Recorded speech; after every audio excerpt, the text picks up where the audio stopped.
I kind of found myself at this RSA dinner in October, November.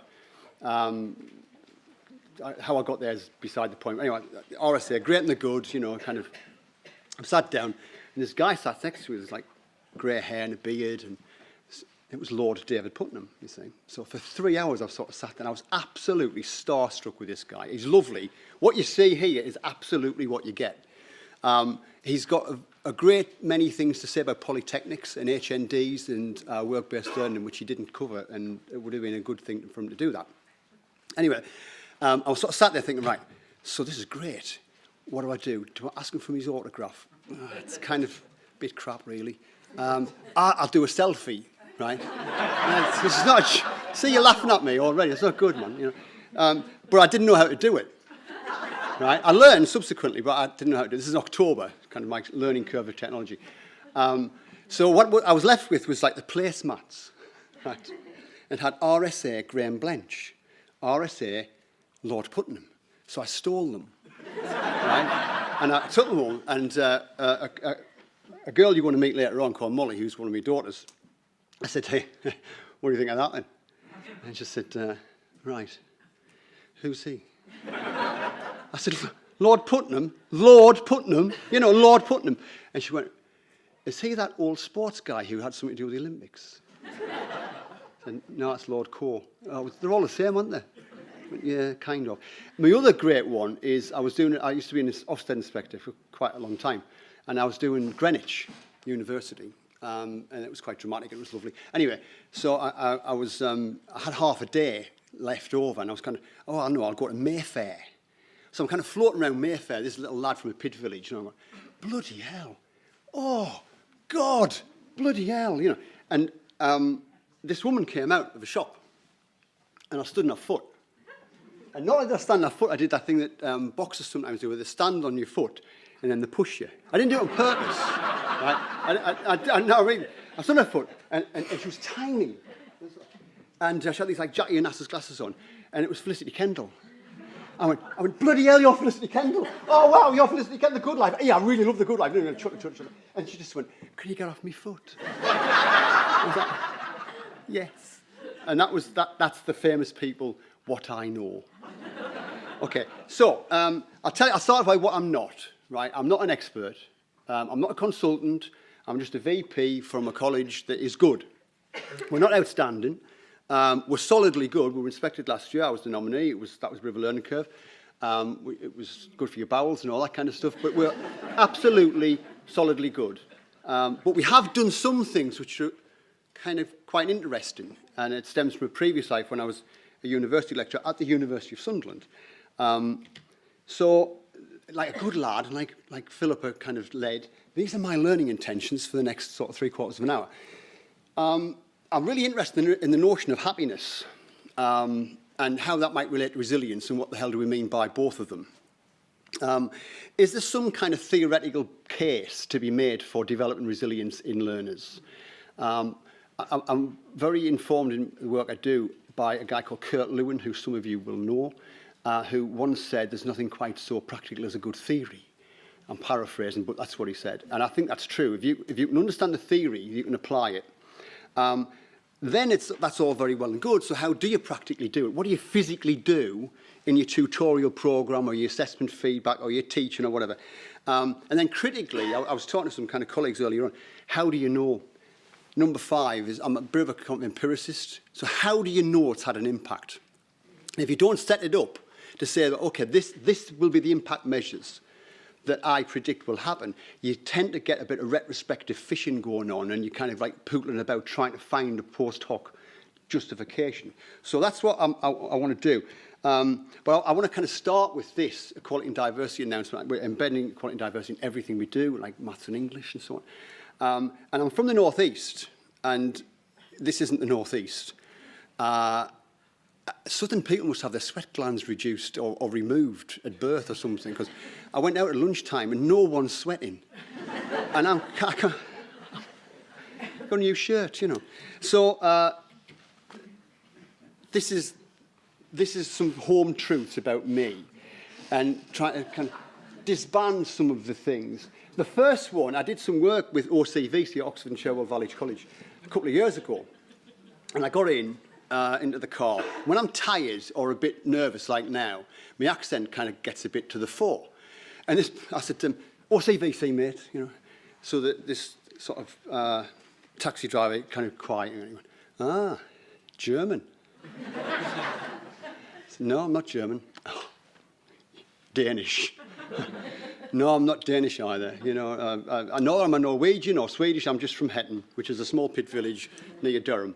One thing I'm not, and people from my neck of the woods detest being called, is this Geordie thing.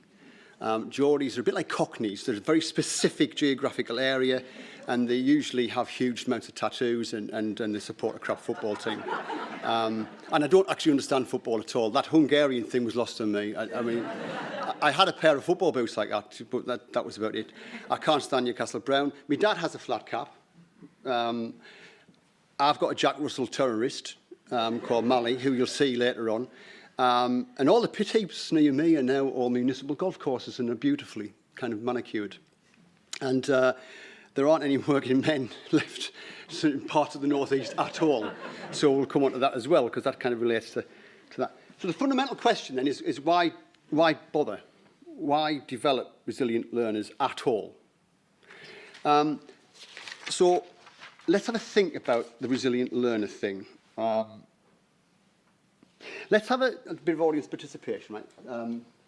Just write down 5 or 6 things that you think your children or your students will face in the next 10 years that will test them a bit. Or your own kids, or your own nieces, or your own nephews. Just write on the back of your hand if you can't go to get a book out, isn't it?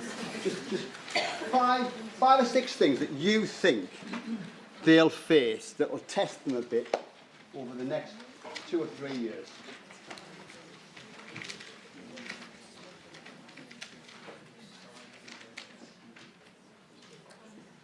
Right, Gail, we'll start with you. Ta-da! Potential unemployment. Potential unemployment. Likely or... Yeah, potential unemployment. Yeah, okay, excellent. Gentleman in the check shirt, who studiously writing things down. What a good lad. Employment opportunities. As a corollary to potential employment. They might have employment opportunities which they might rise to or doff. Okay, right you. Relationship breakdown. Relationship breakdown of self or significant others, family, yeah. Absolutely. Speaking to someone who's been married 4 times, trust me, you know what I mean? Don't trust me. What about you? Economic and professional meltdown. Insecurities, yes, meltdown. Yeah. Like the adult skills budget, Yes. which is a kind of euphemism for meltdown. Yeah. So when I was doing this, these just came like off the top of my head, and there are millions of others. So if you know, this one kills me. Having to study maths and English, if not achieving. I sat in a lesson, and these kids were. I was observing a lesson, and this kid asked this great question. It was in a GCSE maths class last year. It's just gone. This kid said, you know, Jamie was the person doing the teaching.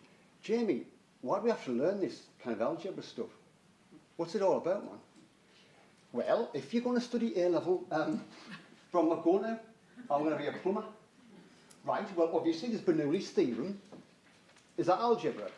Well, it's about flow rates in pipes. It's not really algebra. But if you're going to study A-level, from am I going to study A-level? And this whole notion of some of these kids have had the curriculum collapsed around them since Key Stage 2. You know, the Progress 8 measures, they've threatened the Progress 8 measures. So they've had enough of that. So trying to build them up to actually face something which they failed at previously is a bit of a thing. The whole academic testing, we test our children from the age of about sort of 5 up till they actually have had enough and just pack in. You know, they are tested and stringently tested year in, year out, and so on and so on. You know, there may be at our college we've got an issue around female students' body image, a major one, with self-harming, with depression, with anger. You know, so there are real kind of tangible issues which impact upon the quality of teaching and learning, but actually are more important than that. You know, it impacts upon the quality of a person's life. And I love this.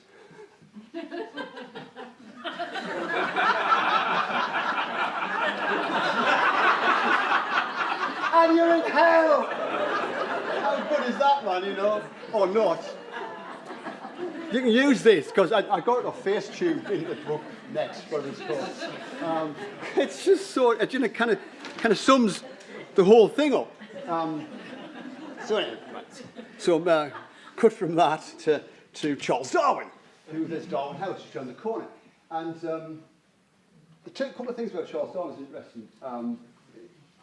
There was about 90 people involved in writing that book. And he had insight, but there was a guy who was working independently who came with exactly the same findings, Wallace. He just published first. But actually, it's this he was very preoccupied with responsiveness to change. And if you look at kind of like the whole kind of theory of evolution, it is about responsiveness to change. So it isn't about the strongest. There's a kind of misunderstanding of his work. It's about this responsive to change. And I think our most successful students in the future are those who will be most responsive to the changes that are predictable and the changes that are not predictable. So, start with this. This is a question that is kind of fundamental to what I believe in, really. What is it you want for your kids? So if you haven't got any kids, imagine either your nephews, your nieces, or your neighbours' kids, if you like them. If you don't like them, you might think something different. What is it you want for them? So just imagine that thought now. What do you want for your children?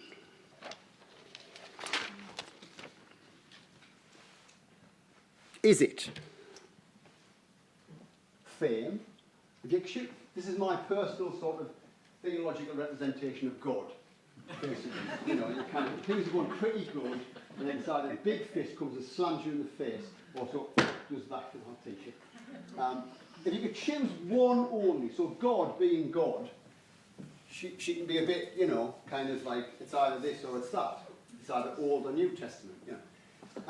If you could only choose one thing, which would be the one thing you'd choose? We'll do it show of hands, it'd be great. All the shallow people sitting back. I really want my kids to be famous. Who would want their kids to be famous? For whatever reason? Nobody. Nobody? Everybody's trying to like not scratch their face. What about celebrity? Would you like them to have kind of a celebrity following? Okay, right. Wealth. Minted, you know what I mean? Would you like them to have a few quid? Yes. Outstanding, thank you. Take a hit. Yeah, especially now, I'm approaching my retirement. I would love to look after me, you little parasite. You've been listening to my conversations. Yeah. What about health? Yeah. Oh, we're getting warmed up now, so it's really good. What about happiness? Yes. That's like the Nuremberg Rally now. Everyone's like, yeah, I want to. Well, that kind of leads, as Philippa would say, that leads me quite nicely into my next slide.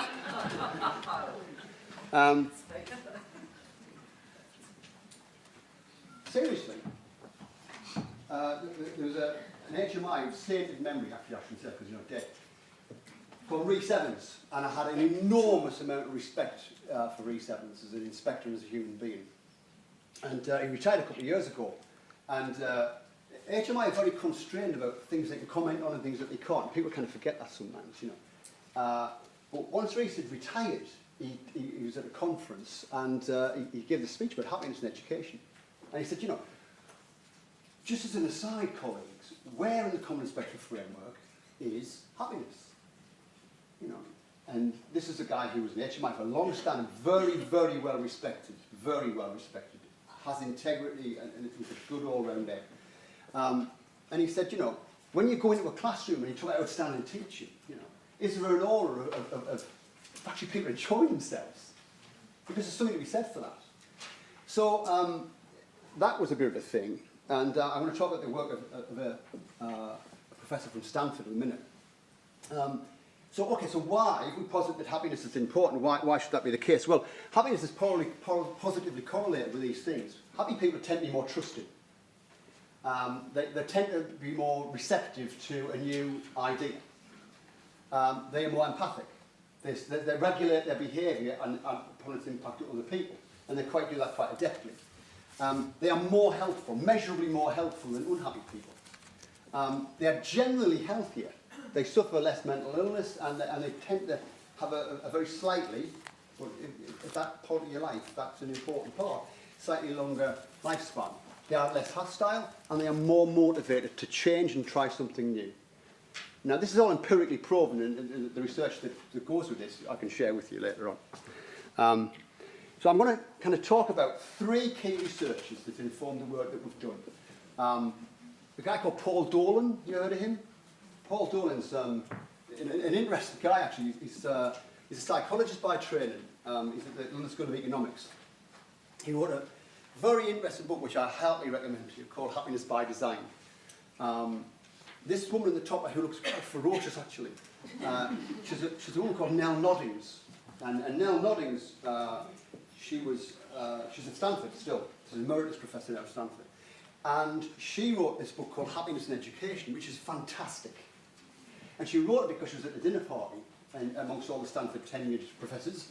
And they're all sort of like talking education, kind of stuff. And she was in the kitchen, and she kept hearing this thing about, well, of course, I want my children to be happy.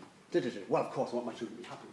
And then she had this epiphany about, well, okay, all of these great and good at Stanford talk about the importance of happiness. But actually in the curricula that they are designing, or in the curricula that they are consulting with this country or that country, where is happiness placed in the curriculum? And she came up with this idea that actually happiness is a worthwhile aim of education in itself. So to kind of boil it all down, she came up with this idea, what do we mean by it? And it should be placed centrally in education. And Paul Dolan has some really interesting insights about what do we mean by happiness. And his view, and I'm persuaded by it, is that it's a feeling of pleasure and purpose over time, both together. Because too much pleasure can be bad. Too much purpose can kind of like equally be a little poor. And I'll probably explain this with this one.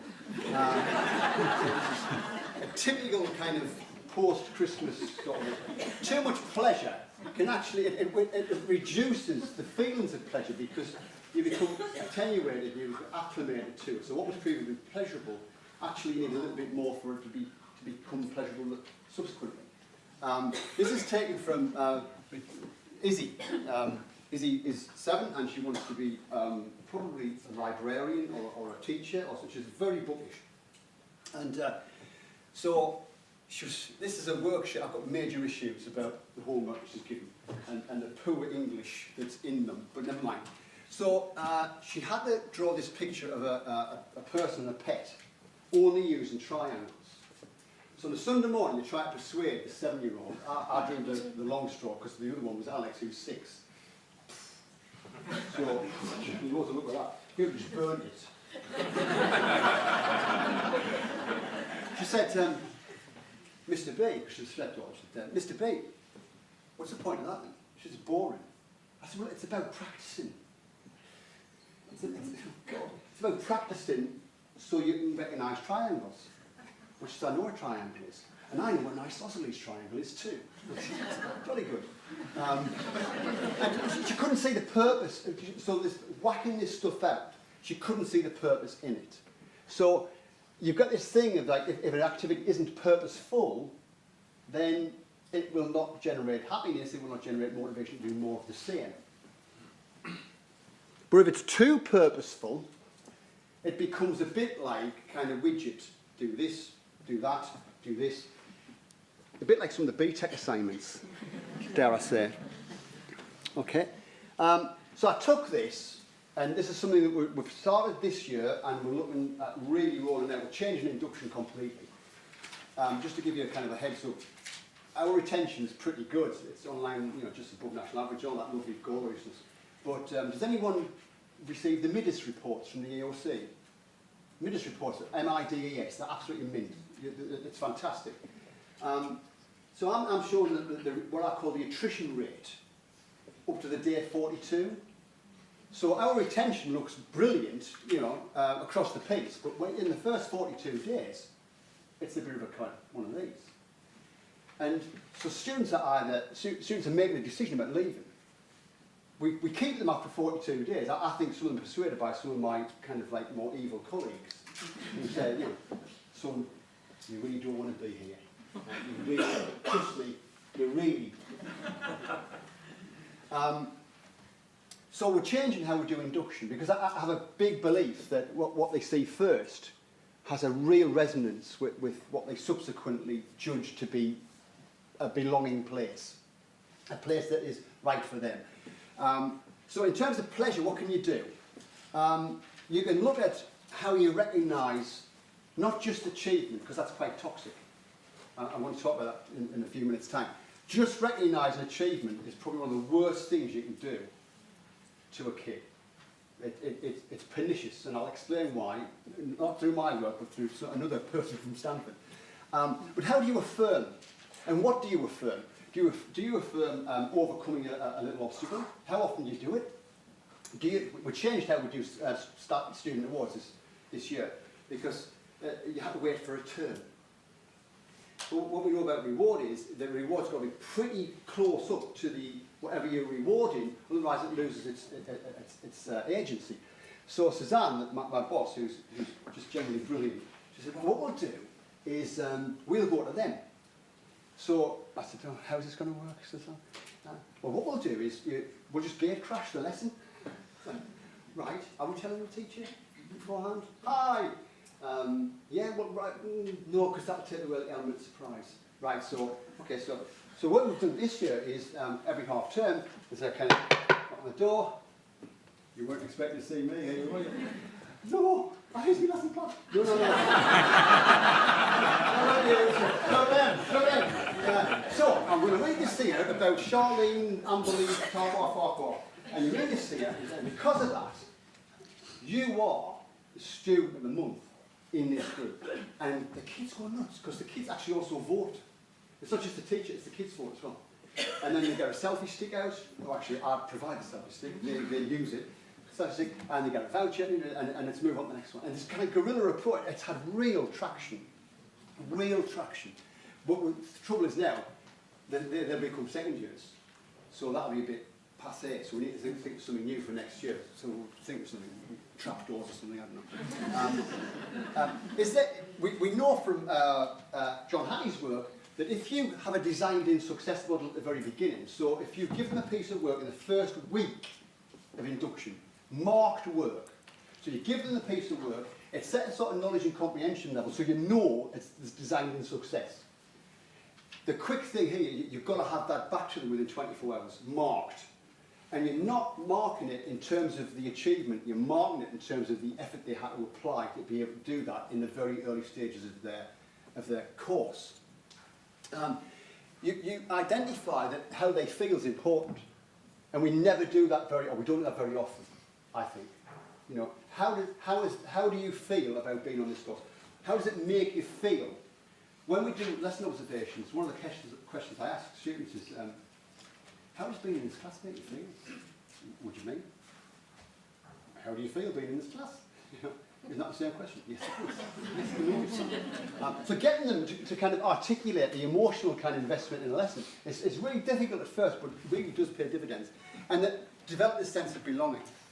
The purposefulness stuff, you know, are they on the right course? What do they want to do? Not with a qualification. What do they want to do with the experience of college? So where do they want to be? What do they want to become? That when you're doing lesson planning, the lesson plans, or whatever vehicle you're using, because I'm a bit less precious about lesson plans than I ever have been, but the outcomes relate to target grades. And if it's a pass-fail course, I've got some news about how we've looked at producing value-added scores for pass-fail courses. So if you look at the lesson outcomes, are they attached to a target grade? Because that kind of and do they know what their target grade is? And how often is that reviewed with them? With them, not to them. How often is the feedback on performance they get, not just from the teacher or the tutor or the progression coach or whatever it's called, but from each other? And how often do they get to affirm their own progress in terms of their peers? And the work that they do in the class, or the flipped learning that they do, or the homework that they do, is explicitly linked to their career goal. Not, you need to do this because of the BTEC, this will get you a distinction or a merit. So it's explicitly linked to what they want to become. So that's a kind of happiness angle. So if you think about educational character, we did some work with governors around educational character. And what I was talking earlier, principal of Northern College. Northern's great because it's about an hour and a half south of where I live. And the kind of conditions of the students that she encounters and the conditions of the students I encounter are very similar. And it's what we call the Canny-Bairn syndrome. And so the Canny-Bairn syndrome is, well, you kind of push them too hard because the Canny-Bairns, they've got a really hard life and, they come from a broken home. And, I mean, some of the backstories of our students are just absolutely horrendous, as are yours. So we identified this concept called over-nurture. And what did we actually see physically, the signs? The physical signs of over-nurture were a lack of stretch and challenge in lesson observations. So the picture of the lesson was too low. Level 3 lesson, actually, the concepts have been explored at level 1, level 2. That's what's all that about, Another one was the level of questioning, or the technique of questioning where they would just accept the first answer and then move on, not probe and explore and challenge. Why do you think that? What's your evidence for that answer? That's really interesting. What's your evidence for that? None of that. So what we physically saw that. And then in terms of symptoms, if you think about the new performance measures, pardon me, progression, achievement, retention, destination, maths and English. Well, if you think about, for a long time, value added hasn't really featured on the agenda of anybody, quite honestly. Sixth forms probably, but not GFE. Success rates have been queen. Success rates have been absolutely god. But when we looked through the data, we saw low value added scores. We saw poor percentages of high grades at level 3, like in the single digits, historically. Not good. Not good at all. We use QDP. Some of you, are you aware of QDP? Yeah. Okay, so it's a bit like taking over the world, really. Nationally benchmarked, you get 4 quartiles for a set of questions which are asked of about 200 providers now, nationally. Quartile D is not where you want to be. Quartile D is the lowest one. Quartile E is where you want to be. So that's what we saw. And there was a confirmation of the stretch and challenge thing in student consultation sampling. Couple that with when, because I took over as VP for curriculum a couple of years ago now, I guess. Been there 3 years. And when we looked at, actually counted the hours that were attached to knowledge in delivery, counted the hours which were attached to skills, and counted the hours attached to attitudes and teaching of attitudes. That's what we saw. So there was a disconnect, not in all cases. So like health and social care, childcare, you'd see a very close connection between skills and knowledge. Not so much with attitudes, but relatively speaking, that was the curriculum space. A lot of time being chucked at the knowledge aspects, quite a bit of time at the skill, and actually the attitudinal thing could have been a sort of pea-sized thing there, really. So we asked employers, what is it you want? What do you want? Do you want BTECs coming out every year, all distinction grade? And they said, no, what we do is we recruit for attitude, and then we train for skills. It's an interesting phrase, isn't it? The next employer, same thing. Next one, Caterpillar, same thing. The feeder chain for Nissan, same thing. Again and again and again. So we decided to have a think about, so what's all that about? Now, people talk about employability skills, and I'm a bit anti that, because when you actually push and probe, they mean employability attributes. Attributes of mind or attributes of personality. So not skills. They're talking about attitudes, really. Being able to get on with people and work with people you don't like. Being able to take a bit of criticism, a bit of feedback without throwing a wobbler, as we say in the North East. not asking the question, well, why? Why should I? Over and over and over again. Well, because that's the way we work here, mate. You don't like it. You see that over there. You shoot it on the way out. So that's the kind of what we're getting. So what we decided was to re-engineer our curriculum delivery. So it kind of forced the three of them together, but actually took attitudes to be taken as seriously as knowledge was formerly and the skills was. And that sort of sweet spot in the middle, this is this notion of employability. And when we spoke to employers about it, that's exactly what we want. That's exactly it. Next question for them was, how are you going to do the A bit? Interesting. Right. So one of the things that we did was introduce the work of a psychologist called Carol Dweck, who, when I first encountered this woman's work, she was another one from Stanford, nobody's heard of her. She wrote a book called Self-Dreams. I'll take it through in a few minutes. But now like, the world and his wife, or the world and her husband, have heard of her. And I think this is kind of cuts to how we train teachers. And I think it's an absolute disgrace that we're still churning out the same stuff in ITE. He's not leaving because he's bored. He actually asked me earlier. Did you? Thank you very much. No, you take it seriously. No offence, no bother. I think it's a disgrace in teacher ed that we churn out the same as Maslow. Not Maslow, by the way, it's Maslow. Maslow's hierarchy of needs. Empirically challenging, you know, it's been undermined by a lot of research, but it's in the home safety zone of teacher educators, so massive. You know, the work of like Csikszentmihalyi, you know, at Harvard, don't touch that, don't understand it. Well, you know, you're a teacher educator, so like start reading more, you know, change your schemes of work. The neuroscience, you know, we've learned more in the last sort of 5-10 years, as Lord Putnam would say. Whereas neuroscience and the psychology of learning feature on many cert ed frameworks, not many I've seen, I'll tell you now, not many. So one of the things that we started to do in CPD is teach both the staff and the students about this idea about neuroplasticity. And this was one of the slides that we used, just as an example, really. So obviously the red areas are more highly oxygenated than the grey areas. The grey areas are still functioning, just let you know that. And the key with this is obviously that after the intervention, different areas of the brain are more active than formerly, which is a good proxy for changes that take place in the brain. When we start to share this with teachers, I mean, they really started to understand the responsibility. And I'll never forget a guy called Jimmy Fusco who teaches fitted kitchens. And he said, bloody hell, Blench. He said, so really what you're saying is, he said, like, I'm like a brain surgeon or a sniper. Aye, Jimmy, that's what? He said, well, so like snipers and brain surgeons, they change people's brains when they go to work. Right? Yes, that's exactly what I mean, you know. But they really got the kind of enormity of the stuff that they were doing, and they're just sort of taking it for granted.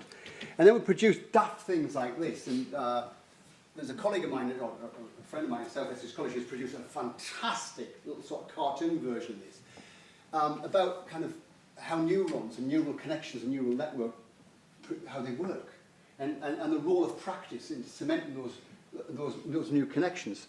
So when you show this to teachers, but more importantly, as part of a programme to students, pitched at the right level, they really start to understand about what happens in learning.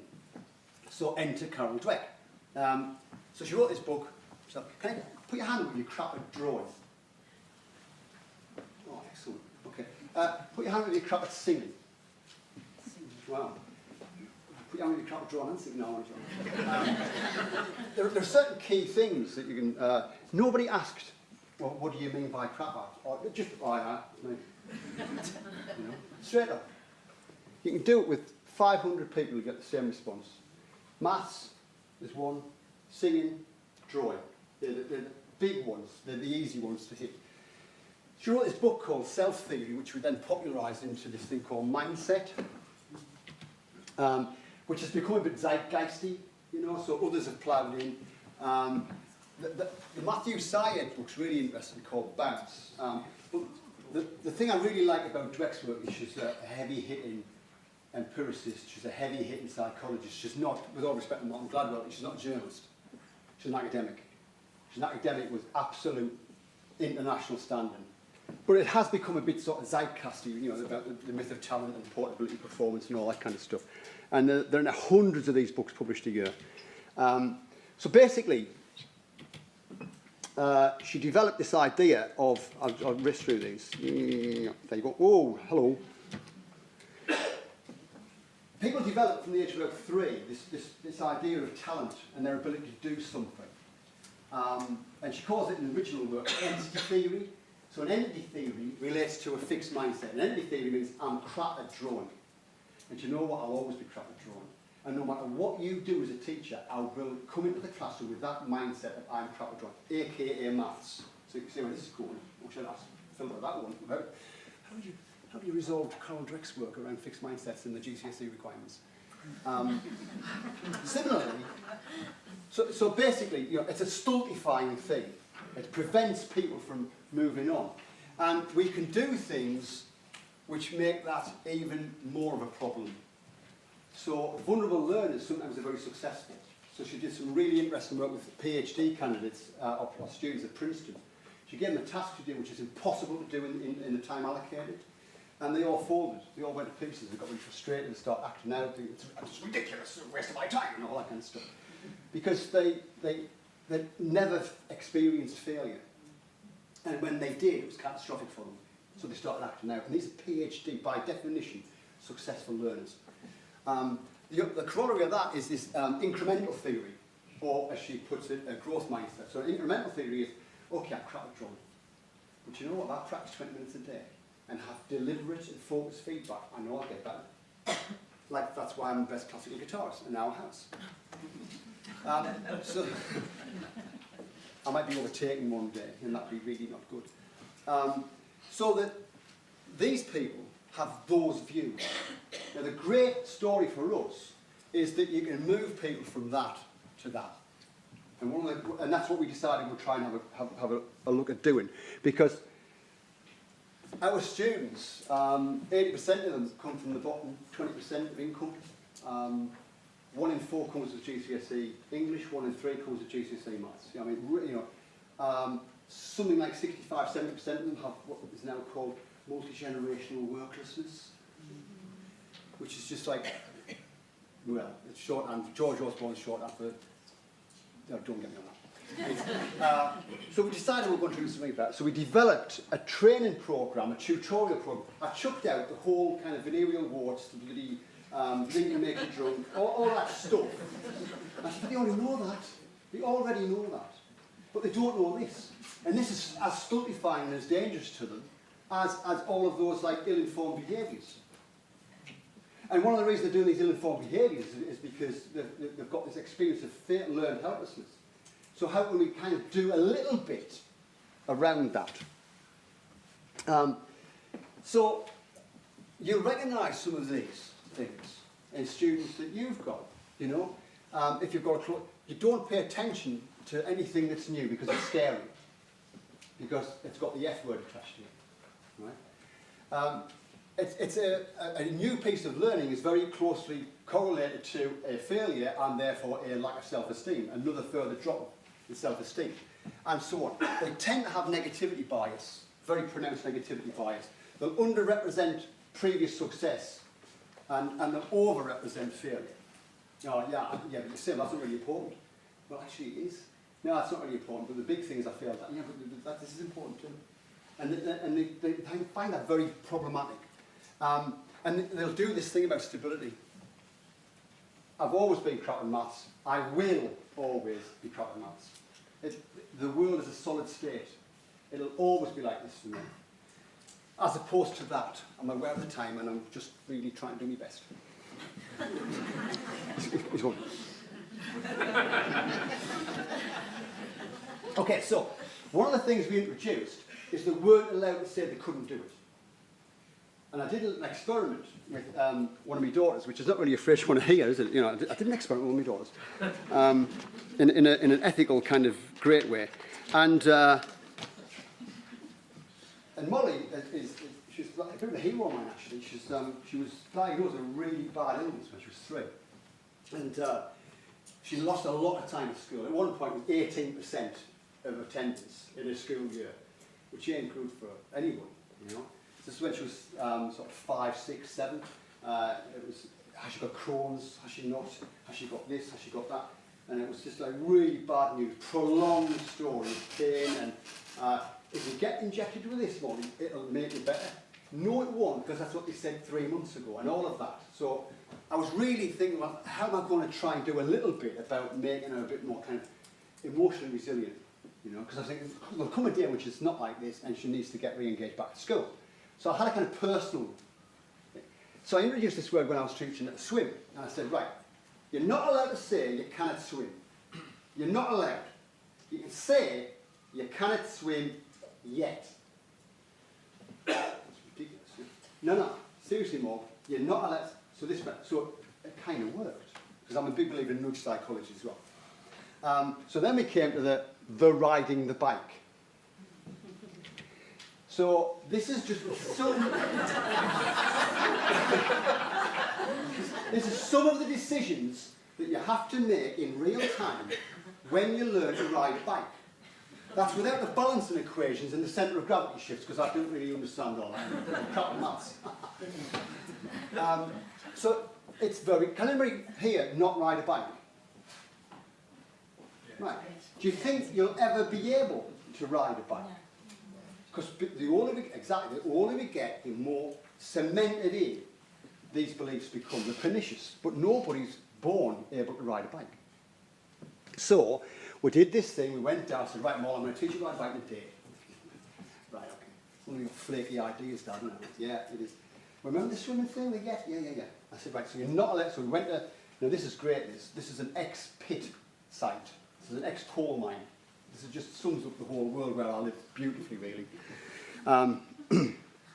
So I rang Molly. She didn't live with me. I rang Molly on Sunday. I said, Molly, I'm doing this in a British Library. Oh, that sounds good, Dad. Right? Can you remember that video I took of you when you learned to ride a bike when you were, how old was she be? She'd be about 7 or 8 at this point.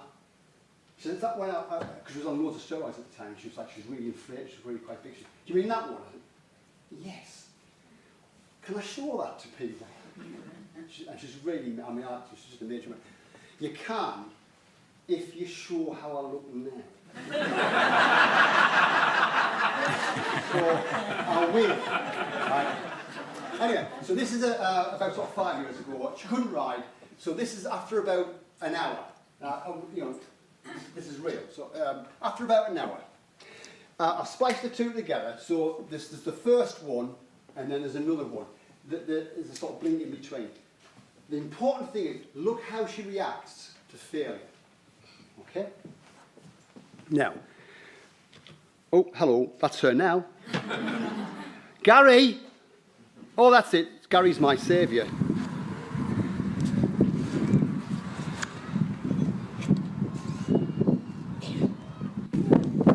There's a second. About an hour later. Is it me? Brilliant, keep going.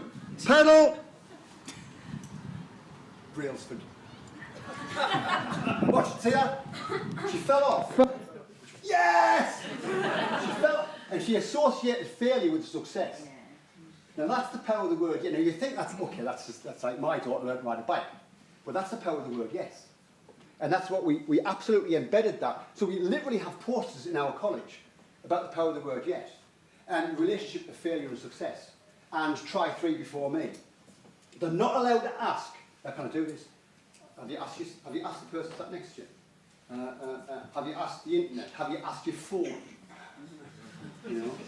But trying to stop the phone things like Canute. So I've just binned the whole like banning the phone thing really. So that's how. Ta-da! This is Mally, the Jack Russell terrorist. Who's got to learn resilience about getting his fur cut because he keeps biting people when he tries to get his hair cut. So we're trying to, introduced the power of the word yet to a Jack Russell, which is interesting. You know, I remember learning styles all those years ago, you know, which is all rubbish, it's all witchcraft. Frank Coffin did a really interesting deconstruction of Kath Eccleston about learning styles. And Honey and Mumford and some big hitters tried to suppress it, which is not a lot of people know that. So anyway, so Frank Coffin would just deconstruct the whole learning styles and nonsense anyway.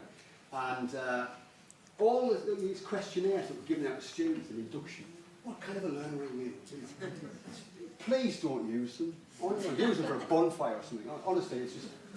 If you're going to get to use some kind of questionnaire, there's a really good one that Carol Dweck's developed, which has had its reliability tested and its validity tested. It's really good and it's free. Or you can do a kind of rough and ready one. So get them at whatever level, so choose the language. What is intelligence a mixture of? Is it more about effort or more about ability? So those with a fixed mindset will say it's less about effort and more about ability. That's what they'll say. So you know, in this kind of corpus of students, that group there are scoring really high. So they are actually fixed mindset people. And similarly, the corollary of that is that the growth mindset people say, well, actually, it's more about effort than it is about ability. Okay, I hope I've got those mathematics. So what do? Teach them neuroplasticity, teach them about the impact of deliberate effort, focused effort. So this is all in the tutorial program, what we read. There's a bit embedded English for you. Not, I know you can do this, because that's just playing the fixed mindset thing. They'll just hear, well, actually, I know I can't. Okay? So this is what we did over the last couple of years.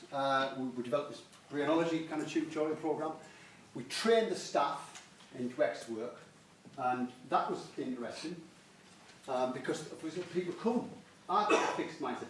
Molly's got a fixed mindset around art. She's convinced she can't, because you can hold both growth and fixed mindsets in different areas of endeavour.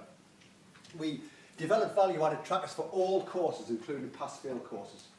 And that was a monumental piece of work that I didn't do. I just asked the question. And then the staff came up with these amazing answers. We decided we would introduce A-level performance system, ALPS, which is generally seen as a bit more stringent for level 3. The C-SPAR learning cycle, which enforces really application of new learning, and so on. Now, just as a sort of balancing act here, the Educational Endowment Foundation has just literally last week published this work. And it's a cautionary note. Because I'm not an expert. To start with that, I'm not an expert. I'm just a bloke with a few ideas. So this was University of Portsmouth did this. Now, the only kind of challenge I've got with this is it was to do with primary and it wasn't to do with adolescents, but actually the sample size is quite small. So I think it's interesting and it should be there in the terms of balancing as a cautionary note. This absolutely hit the nail on the head for me, because we were doing the CPD for teachers, and I kept thinking, oh, that went really well, and they're all clapping and laughing and all that. And I came out, and I heard one teacher turn to the other one. I was behind them. And I was all right, wasn't it? Oh, all right, well, he's always good value, isn't he? It's all good rubbish. Excellent. So, if you're going to just have a limited resource and focus on one thing, focus on training the students, not the teachers. Harriet, I didn't really mean that the way it came out. Okay. This is interesting. This is from Stanford University's Project for Education Research and Skills, PERTS. Some really good quantifiable impact around community college students. Some really good ones. I'm doing that great HE thing now. I'm just whipping through these slides because Marcus is sending me very high pressure messages, which I'm aware of. And this is the last slide, so that's really good. So, in terms of our impact on our college with our students, if you're looking at development resilience, look at certain things. Success rates can be managed.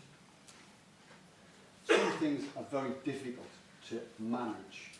So, look at what the ALPS scores are. If you're going to introduce any kind of value-added system, don't use the level 3 value-added tracker by the DFE because it's flawed methodology, which I can do a whole hour on that.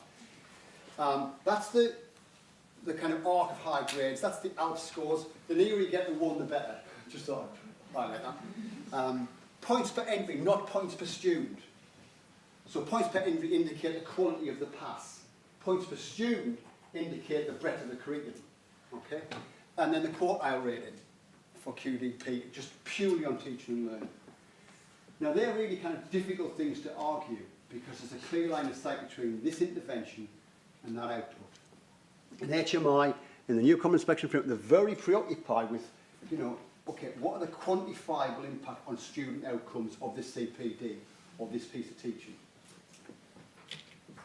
And finally, we're still rubbish at some things, and it's a work in progress. And we're introducing mindfulness next year in terms of behaviour management. But most people think it's all dead straightforward. They look at a successful person, look at David Putnam, and oh my God, he's brilliant. But he had moments of real doubt. He had moments where he was almost bankrupt. And he took a bet on this film, or he took a bet on that advertising campaign. And actually, success is messy. And on that, thank you very much.